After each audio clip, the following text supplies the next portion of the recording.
dévoile tous les secrets derrière le Nashville. Et je vais vous montrer à quel point vous n'y connaissez mais absolument rien au monde de la nourriture. Dans l'épisode 1, je vous avais montré qu'on avait choisi des épices, qu'on avait modifié les couleurs, et le niveau d'épices. Donc là, c'est parti, on va les tester, on va voir si la couleur correspond bien. Vous commencez à le savoir, la première étape, c'est de tremper les tenders dans l'huile, histoire de bien l'infuser. Maintenant que les tenders sont prêts, c'est l'étape fatidique. On va tester la poudre médium, c'est censé être le moins piquant possible. Et en plus de ça, la couleur est censée être un peu moins claire que forcément les pimentés, quoi.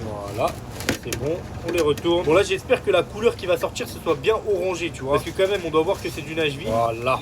C'est bon. Franchement les gars, je suis plutôt surpris, la couleur est assez rouge. Je vais vous montrer ce que ça donne. En vrai de vrai, ça suffit pour un level medium. C'est pas censé être très rouge. On va goûter ça. Les gars, franchement, je suis refait. Ça, c'est nos tenders de base. Ça, c'est les tenders Nashville qu'on vend actuellement. Et ça, c'est les prochains tenders Nashville qui font exactement la même chose que ça. C'est juste un peu plus clair. C'est le même niveau d'épices, le même niveau de goût, exactement la même chose. C'est juste un peu plus clair pour avoir une différenciation visuelle avec les prochaines épices. Parce que oui, il y aura plusieurs niveaux. Bon, du coup, ça, c'est le nouveau tender. Le seul truc qui a changé en théorie, c'est la couleur. Donc on va goûter, on va vous dire si c'est vrai. C'est la même chose. Mais visuellement, c'est différent. Donc c'est cool. Donc ça c'est l'original. La seule différence qu'on est censé avoir, c'est la couleur. C'est parti.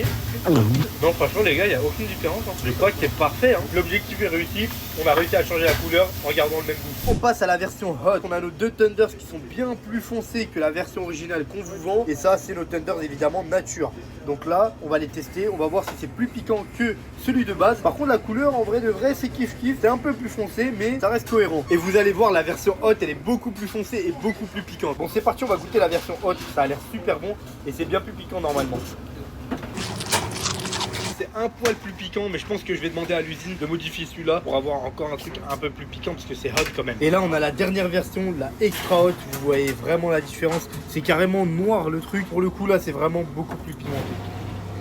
Pour être honnête, c'est beaucoup plus pimenté, mais ça reste largement supportable. C'est supportable pour quasiment tout le monde, mais c'est clairement plus pimenté. Au niveau de la couleur, franchement les gars, c'est parfait, vous le voyez. Au niveau du goût, je trouve qu'il manque un peu de piment. Je vous tiens au courant, je vais faire un retour à l'usine, mais dans tous les cas, on va vous sortir les niveaux de piment dans pas longtemps.